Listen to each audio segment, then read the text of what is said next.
여러분, 화폐 인플레이션은 마약입니다. 각국 정부가 마음만 먹으면 언제든 종이돈을 마음대로 찍어낼 수 있는 전지전능한 마법 스킬을 갖고 있는데, 이 마법을 꼭 필요할 때만 쓸 거라고 말하는 사람들의 말을 믿는다면 이건 마약에 한번 손댄 사람이 자신은 정말 몸이 아플 때만, 마음이 아프고 힘들 때만, 그럴 때만 조금씩 진통제처럼 마약을 먹겠다고 말하는 걸 아주 순진하게 믿어주는 거죠.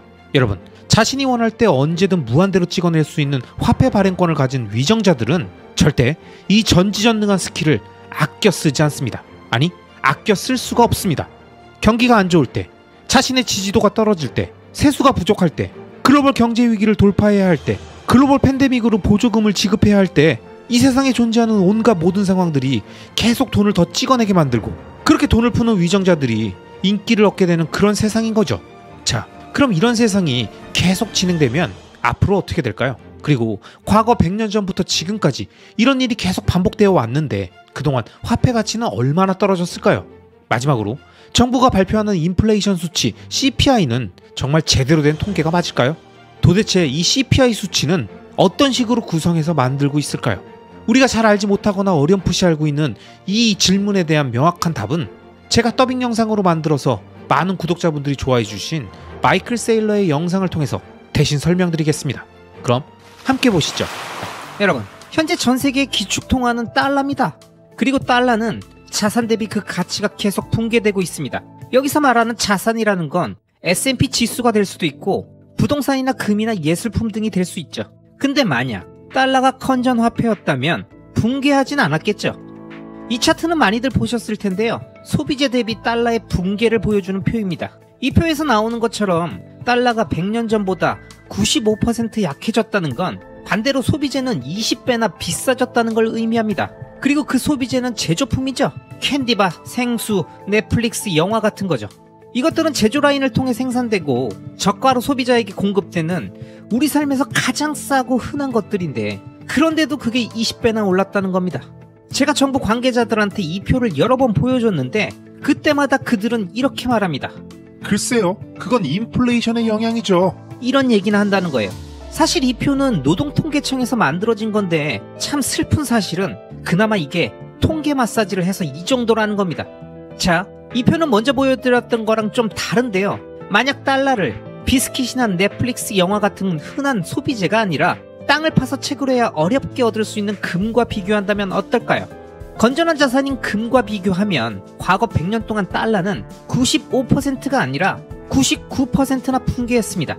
참고로 이 현상은 금이 부족해서 그런 게 아닙니다. 우리는 계속해서 금을 채굴하고 있고 채굴 기술도 점점 좋아지고 있지만 넷플릭스 영화보다 좀 더 희귀할 뿐이에요. 아시겠습니까? 자, 그럼 좀 더 희소한 자산이랑 비교해볼까요? S&P에서 가장 잘 나가는 500개 기업을 모아놓은 S&P 500 지수랑 달러를 비교하면 100년 동안 무려 99.8%의 가치가 사라졌어요.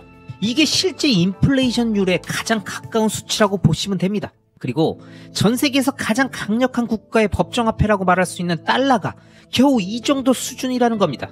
여러분이 선택할 수 있는 가장 좋은 법정화폐가 달러잖아요. 근데 이것보다 좋은 법정화폐가 없잖아요. 그런데도 이 정도입니다. 그럼 인플레이션은 어떻게 측정합니까?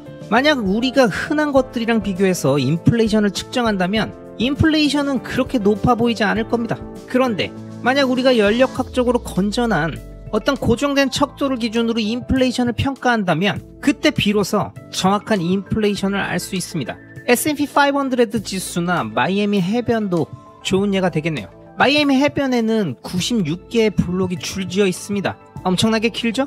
100년 전에도 똑같은 크기였어요. 반도체 기술이 발전하고 공장이 많아져도 이 해변을 더 만들진 못합니다. 100년의 시간 동안 달러는 해변의 가치에 비해서 99.8%나 하락했습니다. 이게 바로 이 세상에서 가장 강력한 화폐가 실제로 무슨 일을 겪고 있는지 정확히 보여주는 사례입니다. 근데 나쁜 소식은 아직 끝나지 않았습니다. 전 세계 수많은 사람들은 미국이 아닌 다른 나라에 살고 있잖아요. 그리고 그 나라의 통화는 달러 대비해서도 폭락하고 있어요. 이 차트는 과거 20년 동안의 달러 대비 아르헨티나 페소의 가격입니다.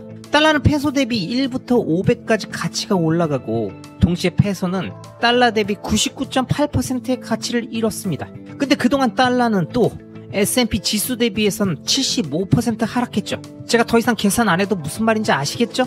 그러니까 만약 누군가 아르헨티나에서 회사를 운영한다면 미친 듯이 일해야 하는 겁니다. 화폐 가치 하락을 방어하면서 현상 유지만 하려고 해도 20년간 매출을 100만 페소에서 5억 페소로 늘려야 한다는 거예요. 이게 바로 열심히 일한다고 이 문제가 해결되지 않은 이유입니다. 경제전쟁에서 불리한 편에 서면 절대 그 문제를 해결할 수 없다는 겁니다. 여기서 그 페소의 덫에서 벗어나서 탈출하는 방법은 딱 하나밖에 없습니다. 이건 튀르키의 리라와 차트입니다. 이 차트는 지난주 건데 달러 대비 95% 하락했었어요. 근데 현재는 97%나 가치가 사라졌습니다. 이 차트는 인도 루피화 차트입니다. 루피화는 90% 가치가 떨어졌어요. 달러의 가치가 화폐 붕괴로 그동안 99.8% 떨어졌는데 루피화는 거기서 추가로 90%가 더 빠진 거라는 의미입니다. 이제 아시겠어요? 여러분이 정부에게 얼마나 많은 부를 뺏기고 있는지 정확히 계산하려면 몇 번째 소수점 단위까지 가야 할지 모를 정도입니다. 정부가 화폐 가치를 99.9% 붕괴시켰다는 건 사실상 100년 동안 국민들의 모든 자산을 몰수해 가서 자신들이 원하는 사람들한테 분배해준 꼴입니다. 이 수치들이 말하는 게 바로 이겁니다. 이 차트는 파키스탄 루피화고 달러 대비 82% 하락했습니다. 이건 브라질 헤화라고 65% 하락했어요. 자, 결론입니다. 여러분이 부를 지키고 싶다면 무조건 법정화폐를 자산으로 바꿔야 합니다. 그리고 그 자산은 매우 희소해야 하고 수요가 많아야 되고 휴대하기 쉽고 내구성이 높고 관리가 용이한 구조여야 합니다. 어떤 자산들은 희소하고 수요도 많지만 가지고 이동할 수가 없어요. 예를 들면 마이애미 해변의 부동산 같은 거죠. 만약에 누군가가 마이애미 해변에 100만 달러의 부동산을 갖고 있다면 매년 2만 달러의 세금을 내야 유지할 수 있습니다. 결국 여러분이 마이애미 해변가에 100만 달러의 부동산이 있다면 20년간 세금을 내기 위해서 엄청난 돈이 필요하다는 겁니다. 아마 유지하기가 힘드실 거예요. 그래서 우리는 현명한 투자자가 되어야 합니다. 주식시장에서 돈 좀 벌었다고 촐싹대는 사람들이 있죠. S&P 지수가 연간 7에서 8% 상승하니까 우량 회사에 투자한 사람들은 스스로 투자를 엄청 잘했다고 생각할 겁니다. 그런데 이 화폐 공급량 그래프를 보세요. 화폐 공급량은 S&P 지수랑 같은 비율로 올라가고 있습니다. 아시겠어요? 여기서 우리가 깨달아야 하는 건 대부분의 투자 수익은 사실 전혀 수익이 아니라는 겁니다. 굉장히 운이 좋아야 간신히 화폐 인플레이션만큼 따라가고 있는 꼴이에요. 미국에서 제일 큰 은행이 만든 이 표에 보면 인플레이션이 2%라고 되어 있죠? 근데 이건 진짜 인플레이션이 2%란 얘기가 아니라 정부의 목표가 2%란 얘기입니다. 그러니까 이 소비자 인플레이션율 2%는 가짜입니다. 정부에서는 10년마다 몇 년마다 소비자 인플레이션 계산에 들어갈 항목을 계속 다시 정합니다. 건축자재, 비스켓, 넷플릭스 영화 같은 저렴한 항목들을 넣고 그동안 가격이 많이 오른 비싼 항목들을 빼는 거예요. 그래도 대부분의 사람들은 아무런 문제를 못 느낄 겁니다. 그게 바로 현재 CPI 수치가 갖고 있는 문제점입니다. 여러분, 마이클 세일러가 얘기하는 화폐 가치 하락과 인플레이션 수치의 함정을 잘 이해하셨습니까?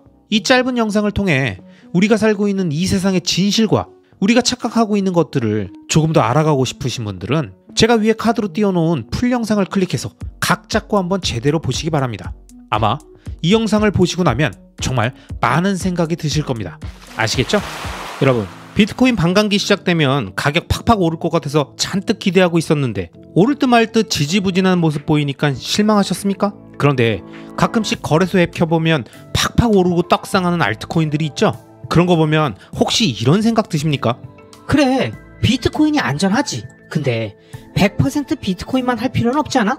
비트 횡보할 때 잠깐 떡상하는 알트 샀다가 한두 번 크게 먹고 돌아오면 될 것 같은데. 그런데 여러분, 이런 트레이더의 마인드가 틀렸고 장기 투자 마인드만 맞고 비트코인은 옳고 알트코인은 틀리다라는 말이 아니라 지금 이런 생각을 하시는 분들은 본인이 하고 있는 투자의 본질이 무엇이고 도대체 어떤 투자를 하겠다고 생각해서 비트코인을 사서 모으겠다고 처음 생각했던 것인지 정확히 이해해야 갑자기 엉뚱한 곳으로 가지 않기 때문에 투자의 중간중간 계속 스스로에게 근원적인 질문을 던져야 되는 겁니다. 자, 여러분, 만약 본인이 트레이더라면 비트코인이든 알트든 뭐 상관없습니다. 어차피 장기간 보유하면서 리스크를 시간에 녹일 생각도 없고 그 자산이 가치가 있니 없니 장기적 우상향이니 아니니는 중요하지도 않죠. 유동성만 넘쳐 흐르면 그 변동성의 구간을 계속 트레이딩의 기회로 가져가면 되는 거잖아요. 하지만 만약 본인이 트레이더가 아니고 리스크를 시간에 녹이고자 하는 투자자라면 정말 알트코인이 어떤 의미가 있는지 왜 존재해야 하는지를 진지하게 고민하셔야 합니다. 비트코인은 블록체인 기술과 암호화, 자유시장 경제의 원리가 아주 단순하지만 핵심적인 코드에 담겨서 그 어떤 중앙화된 운영 주체도 없이 스스로 알아서 작동되고 있습니다. 비트코인을 채굴하기 위해서 자신의 컴퓨팅 파워를 제공하는 게 자신의 돈벌이에 도움이 되니까 전 세계 어디서든 싼 전기를 찾아 채굴업체들이 생겨나고, 비트코인을 보유하고 있는 게 자신의 화폐 가치를 정확히 보존해 주니 법정화폐 기준으로 계속 가격이 올라갈 거라고 생각하니까 누가 시키지 않아도 전 세계 사람들이 계속 비트코인을 오랫동안 모아가고 있는 거고, 이렇게 사람들의 관심이 높아지니까 기존 금융권들도 이걸 상품으로 만들고 정치권도 관련 우호 법안들을 발의하면서 네트워크 참여자들을 자신의 편으로 만들려고 하는 거죠. 그렇게 비트코인은 이미 2008년 이후 이 세상에 등장해서 긴 세월 동안 다양한 공격 속에서도 살아남아 결국 자본주의 안에 침투했습니다. 즉, 단순한 코드들로 구성되어 있지만 스스로 가치를 입증하고 증명받았으며 살아남고 네트워크의 참여자들을 늘려서 방대한 자신만의 가치를 시총으로 만들어냈다는 거죠. 하지만 알트코인들은 어떤가요? 비트코인의 단점을 보완하겠다며 코드에다가 엉뚱한 기술들을 갖다 붙이면서 점점 더 무겁고 중앙화되어 있고 특정 개인과 재단에 의해서 자주유지되는 그런 희한한 변종들을 계속 만들어내고 있죠. 그것도 아니면 아예 코드를 그대로 복사해서 자신들도 비트코인과 똑같다면서 본인이 진짜 비트코인이라면서 가치가 있다고 말하는 황당한 경우들도 아직까지도 비일비재하게 일어나고 있습니다. 하지만 여러분, 비트코인의 핵심은 누구나 복제할 수 있는 코드 자체가 아닙니다. 좋은 프린트 하나 사서 미국 달러 이미지 파일 출력하면 갑자기 달러랑 같은 가치를 갖는 법정화폐가 생기는 게 아니잖아요. 그건 그냥 짝퉁이잖아요. 비트코인의 코드가 이 세상에 나오고 지금까지 살아남고 이 세상에 뿌려놓은 그 과정 속에서의 검증되고 축적된 신뢰가 채굴자들과 노드 운영자, 비트코인 보유자들에게 강력한 신뢰를 주기 때문에 지금의 비트코인 위상을 갖는 겁니다. 그러니까 장기 투자자들이 비트코인을 오랫동안 보유하고 절대 트레이딩하지 않는 거라는 거죠. 하지만 주위를 둘러보십시오. 알트코인을 장기 투자하겠다고 개인 지갑에 보관하고 있는 사람들이 있습니까? 오랫동안 들고 있어도 대부분 거래소에 갖고 있죠. 대부분 펌핑해서 털고 나갈 생각만 하고 있고 언제 파는 게 더 좋을지 타점에만 혈안되어 있는 거예요. 이게 의미하는 게 무엇인지 조금만 생각해보면 알 수 있습니다. 정말 그것이 가치 있는 코인이라면, 그리고 그것을 오랫동안 보관할 거라면 왜 남한테 맡겨놓겠습니까? 그렇기 때문에 저는 비트코인의 가치를 정확하게 이해하신 분들은 자신의 비트코인을 차분하고 지속적으로 계속 개인 지갑으로 옮기면서 모아가는 그 행위에만 집중하시라고 말씀드리면서, 그 행위가 결국 장기적으로 봤을 때 가장 높은 수익을 줄 거라고 말씀드리는 겁니다. 자, 그럼 이와 관련해서 비트코인의 진심인 마이크로 스트래티지의 마이클 세일러가 우리들에게 어떤 조언을 해줬는지 제가 예전에 더빙했던 영상에 있는 내용을 함께 이어서 설명드리겠습니다. 비트코인은 어떠한 이념에 뿌리를 두고 있다 라고 제가 말했었습니다. 그쵸? 네트워크상의 자산인데 어떻게 표현해야 할까요? 프로토콜을 기반으로 하고 있고 특정 이념에 뿌리를 둔 네트워크상의 자산입니다. 그리고 이 이념은 자연 법칙과 인간 법칙 사이에서 선택해야 하는 이념입니다. 우리는 인간의 법칙보다는 자연 법칙을 선호하고요. 우리는 컴퓨터 과학보다 물리과학을 선호하고 메타버스보다 유니버스, 그러니까 우주를 선호하는 것이죠. 일론 머스크가 물리학 법칙은 협상이 불가능한 반면 인간의 법칙은 한낱 제한일 뿐이라고 농담을 했었던 적이 있습니다. 비트코인은 실제로 그 자연 법칙에 순응하는 것이고 겸손한 면이 있습니다. 오스트리아 학파의 경제학이나 자본주의, 자유를 보면 대부분 긍정적인 이념들이고 자연 법칙과 자연권에 뿌리를 두고 있습니다. 여기에 인위성이나 인위적인 법령을 중첩시켜 놓으면 인간들은 빵을 구우면 안 되고 특정 시간에 잠을 자도 안 되고 이런 생각을 하면 안 되고 저런 말도 하면 안 된다는 등 10만 개의 법칙을 만들기 시작할 겁니다. 이런 일들은 결국 극단적으로 치닫게 되면서 사회를 파괴시키게 되죠. 너무 인위적이에요. 그리고 비트코인으로 말하자면 거대한 코드 기반이 아닙니다. 많은 코드를 작성해서 사람들에게 깊게 인상을 남기려는 목적으로 사토시가 이 일을 시작한 게 아닙니다. 사실 최소한의 코드로 만들려고 했던 게 핵심이었죠. 훌륭한 디자인의 진짜 목표는 미니멀리즘이잖아요. 유튜브에 돌고 있는 영상 중에 어떤 남자가 양철 캔박스에 8개인지 6개인지 서로 다른 모양의 블록을 갖고 있는데 삼각형 블록을 정사각형 구멍에 넣는 걸 보여주고 원통 블록을 정사각형 구멍에 넣고 직사각형 블록도 정사각형 구멍에 넣는 걸 보여주죠. 이게 시사하는 게 뭐냐면 사람들이 종종 과도하게 생각하고 과도하게 디자인을 한다는 겁니다. 8개의 다른 것을 8개의 다른 방법으로 만들려고 하는데 사실 이 모든 걸 단 한 가지 방법으로 만들 수도 있다는 거죠. 여러분, 마이클 셀러는 이번 영상에서 비트코인을 불변하는 자연 법칙, 물리학 법칙과 같다고 말하면서 언제든 마음대로 바꿀 수 있는 인간의 법칙이나 인위적인 법령이 아니라고 말합니다. 즉, 코드로 확정되고 공개되어 있는 화폐의 총 발행량과 공급 정책, 그리고 중앙화된 운영 주체가 없이 탈중앙화된 상태로 존재하고 있는 비트코인의 현재 상태는 마치 이 세상에 물리학과 수학, 연력학의 영향을 받으며 존재하고 있는 여느 자연물과 같다는 거죠. 그렇기에 사람이 인위적으로 조절하고 판단하는 현재의 화폐 시스템보다 훨씬 더 자연스럽고 시장 원리에 의해 작동되며 그 과정 역시 군더더기 없이 심플하다는 걸 강조합니다. 자, 그럼 이어서 좀 더 마이클 셀러의 의견을 들어보시죠. 위대한 디자이너들은 187개의 버튼을 만들지 않잖아요. 이 리모컨에는 버튼이 많은데 아이폰에는 버튼이 하나가 있거나 아예 없죠.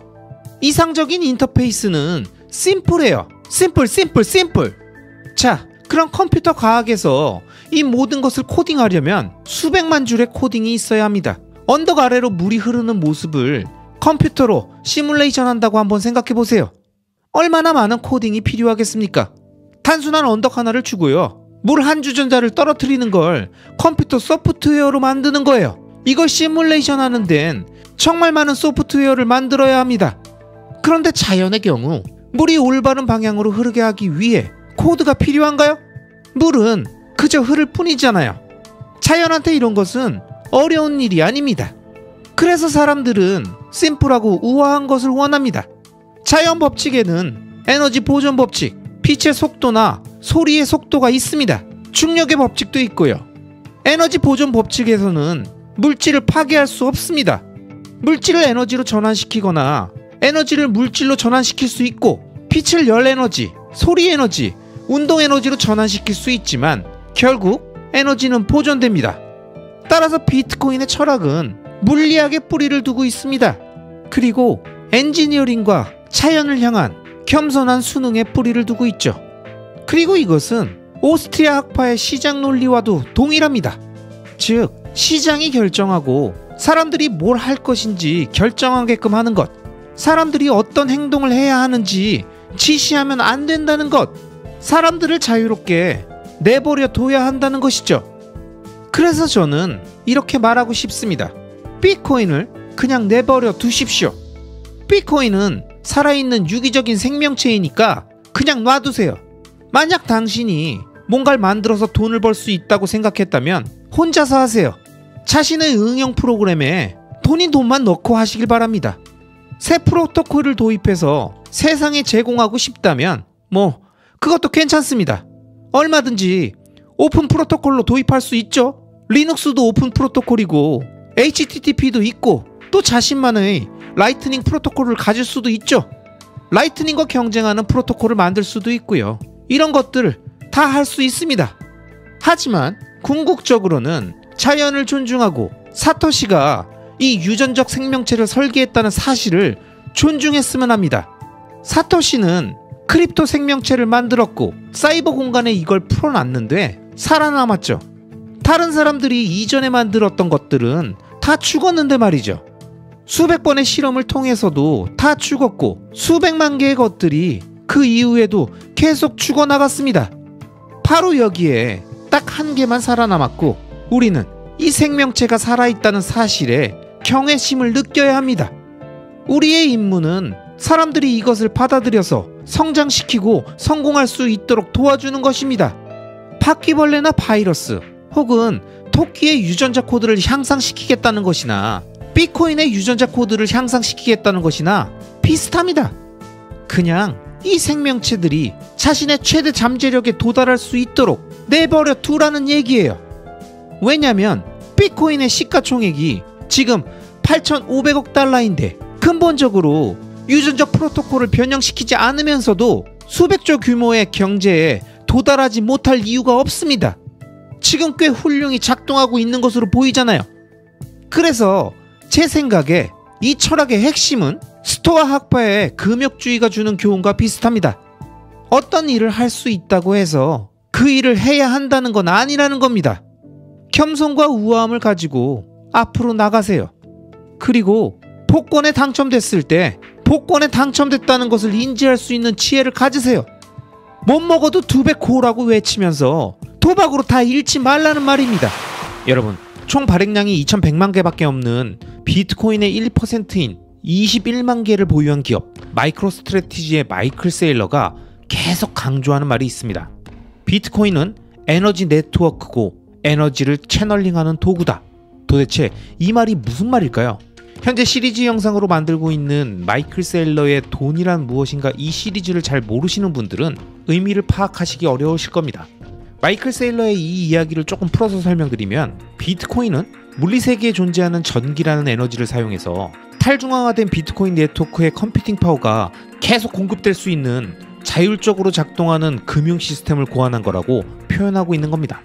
결국 비트코인은 전기라는 에너지를 비트코인 네트워크가 작동되는 컴퓨팅 파워로 변환한 것이고, 전기료라는 자본 에너지를 사용해서 채굴업체들이 얻은 비트코인이 그에 합당한 가격을 가지며 자본 에너지를 저장했다가 언제 어디서든 원할 때 교환할 수 있는 가치 저장 수단이자 교환의 매개체로 사용되게 된다는 얘기입니다. 그렇기에 마이클 세일러는 불이라는 에너지를 꺼지지 않게 보존하고 다양한 용도로 활용하면서 발전된 우리 인류의 모습을 통해서 에너지를 저장하고 채널링하면서 가장 확실하게 보존해준 비트코인의 속성을 돈이란 무엇인가 이 시리즈 영상을 통해서 비유적으로 설명하고 있는 겁니다. 자, 그럼 이런 맥락을 가지고 우리 인류의 역사 속에서 불이 어떤 의미들을 갖고 있었는지, 그리고 비트코인과는 어떻게 닮았는지 함께 살펴보시죠. 불은 인류의 주요 에너지 네트워크입니다. 에너지를 채널링하는 게 모든 것의 시작입니다. 그럼 불을 피운다는 게 뭘까요? 물질에 잠재된 에너지를 방출하는 연쇄 반응인 겁니다. 즉, 물질을 에너지로 바꾸는 것. 인간인 우리가 어떻게 하면 호랑이, 늑대무리, 뱀 같은 애들을 이길 수 있을까요? 저장된 에너지를 수도꼭지 틀어서 쓰듯이 열어서 채널링을 해야 합니다. 인간을 위해 신들만 쓰던 불을 훔쳐서 전달해준 프로메테우스의 이야기가 신화인 이유가 바로 이겁니다. 불에 있어서 프로메테우스는 사토시 나카모토라고 할 수 있습니다. 비트코인이 불입니다. 사이버 공간에서의 불이에요. 이걸 사람들이 아직 깨닫지 못하고 있는데, 불이 바로 비트코인을 이해하는 설레인 거죠. 불의 발견이 뭘 의미하는지 생각해보면 되는데, 불이라는 게 늘 있어 온 거니까 대부분은 잘 생각해보지 않습니다. 그럼 석기 시대에 개인 차원에서 불을 가지고 뭘 할 수 있었을까요? 일단 불을 피우면 얼어 죽는 걸 막을 수 있었겠죠? 아주 유용한 거죠? 그리고 불을 사용해서 동물들을 쫓아낼 수도 있습니다. 즉, 불을 피워놓고 자면 얼어 죽지 않을 수 있고, 자다가 뱀이라도 들어와서 잡아먹히는 걸 막을 수 있다는 거죠. 게다가 벌레들도 쫓아내버릴 수 있으니까 정말 유용했겠죠? 그리고 사냥도 할 수 있습니다. 불을 이용하면 사냥감들을 도망가게 할 수 있으니까 머리를 좀 더 쓴다면 사냥감들을 절벽으로 몰 수도 있겠죠. 절벽으로 떨어지는 걸 지켜보고 아래로 내려가서 줍줍 하는 거예요. 근데 그런 거 없이 말이랑 싸운다고 생각해보세요. 하마? 아니면 코끼리랑 싸우면 어떻게 되겠습니까? 아마 좋게 끝나지는 않을 겁니다. 영웅들의 맨손 전투는 영화에서나 훌륭한 이야기이지만 현실에서는 바보 같은 짓입니다. And if you went back 1,000,000 years, you would find that your great whatever grandparent 수백만 년 전으로 돌아가서 우리 할아버지의 할아버지의 할아버지의 할아버지의 할아버지가 봤을 때 혼자 맨손으로 동물하고 싸우려고 드는 걸 보면 저거 완전 또라이 아니야? 라고 생각할 거란 말이죠. 이렇게 사냥하는데 불을 쓸 수 있고 요리도 할 수 있습니다. 많은 학자들이 뚜렷한 증거를 가지고 밝혀내길 불을 자유자재로 쓸 수 있게 되면서 우리의 신체도 같이 진화했다고 말합니다. 요리를 한다는 건 미리 소화를 시킨다는 겁니다. 그럼 미리 소화를 시키면 뭐가 좋을까요? 일단 섭취할 수 있는 음식 종류가 많아지겠죠? 게다가 섭취한 음식을 에너지로 변환시키는 과정이 10배에서 20배나 빨라집니다. 이렇게 에너지 대사 효율이 10배나 증가하면서 인간의 소화기관의 길이가 짧아졌고 소화의 에너지를 적게 소모하는 것만큼 그 남는 에너지를 다른 기관, 특히 뇌에 더 많이 보낼 수 있게 된 겁니다. 요리를 안 하는 다른 동물들은 작은 뇌를 가지고 있잖아요. 요리하는 인간은 소화기관이 짧고 아무거나 먹을 수 있는 잡식성이기 때문에 생활할 수 있는 범위가 넓어지고 신진대사 효율이 높으니까 칼로리를 절약하는 시간도 10에서 15분이면 충분한 거죠. 근데 필요한 칼로리를 섭취하기 위해서 하루 종일 풀을 뜯고 있어야 하는 동물들도 있잖아요. 이처럼 요리라는 측면에서 풀은 참 결정적입니다. 게다가 인간의 시야에도 결정적인 역할을 했습니다. 풀을 이용해서 동굴, 캠프, 텐트 등 어디든 밝힐 수 있잖아요. 또한 인간의 소통에도 매우 중요합니다. 고대 유적을 여행하다 보면 어딜 가나 망루, 감시탑이 있죠. 로마인들이 만든 감시탑이 있잖아요. 탑에 불을 지피면 몇 마일이나 떨어져 있어도 볼 수 있습니다. 이게 일종의 신호 시스템을 만든 겁니다. 현대인들이 한 가지 잘못 생각하는 게 있습니다. 바로 우리가 유용하게 쓰고 있는 것들이 2000년, 3000년에 걸쳐서 만들어졌다고 생각하는 겁니다. 아니죠. 이미 10만 년 전부터 대부분의 것들을 해오고 있었습니다. 전부 다 기록된 건 아니겠지만 그때도 인간은 상당히 똑똑했어요. 암튼 불이라는 걸 온갖 데에 쓰기 시작하면서 결국 의사소통에도 쓰게 되는데, 여기서 한 스텝 더 나아가 보면 뭔가 단단한 걸 만드는 데 쓸 수 있습니다. 요리하는 걸 넘어서 뾰족한 창끝을 더 단단하게 만들 수 있고 금속 가공에도 쓸 수 있죠. 이렇게 금속 가공까지 불을 쓰게 된 이 시점이 바로 석기 시대에서 청동기, 철기 시대로 넘어가던 때인 겁니다. 이처럼 불은 모든 제조 과정의 필수입니다. 하나만 더 해볼까요? 제가 만약 로봇 당신에게 1000에이커의 숲을 줬다면 당신은 그 숲을 어떻게 정리할 겁니까? 불이 가장 쉬운 방법인 것 같네요. 트랙터? 기원전 10만 년 전에요? 그냥 불로 태워버리면 되잖아요. 그렇네요. 그죠? 예전에도 이런 얘기도 본 적이 있습니다. 원신들이 몰려다니면서 사냥감을 쫓아가고 사냥감은 도망다니고 등등. 정말 그랬을까요? 전혀 아닌 것 같은데요. 그러게요. 그러진 않았겠네요. 우리가 기원전 10만 년 전 어딘가에 뚝 떨어졌다면 과연 팔다리만 가지고 이 동물 저 동물 쫓아다닐 수 있을까요? 노노노. 일단 협곡을 찾은 다음 한쪽 끝에는 불을 피우고 다른 쪽 끝에는 참호를 파서 마스토돈이 걸려들게 해서 목을 부러뜨리는 거죠. 인간이 다른 동물에 비해 독특한 점은 불을 자유자재로 다룬다는 겁니다. 그리고 불을 마스터한 시점부터 엄청나게 빠른 속도로 진화하기 시작했죠. 유전적으로도 지적으로도 사회적으로도 진실의 불, 믿음의 불이라는 것도 생각해보면 불을 잘 지킨다는 건 정말 큰 의미가 있었던 게, 도시, 마을, 부족 등의 어떤 문명이든 불이 없어져 버리면 아마 다 죽었을 겁니다. 불은 절대 꺼져서는 안 되는 거예요. 비트코인이나 비트코인 네트워크는 불이나 다름없습니다. 불처럼 이것도 꺼지면 안 되는 겁니다. 비트코인에 불을 지피는 것에 대해서 제가 예전에 얘기했잖아요. 진실의 불에 계속해서 불을 지피고 꺼지지 않게 관리하는 사람이 되는 거, 이건 역시 수천 년 전부터 있었던 아이디어였죠. 100만 년 전 인간에게 있어 불을 관리하는 건 생사를 가르는 기준이었을 겁니다. 불을 어떻게 해서 잘 피웠습니다.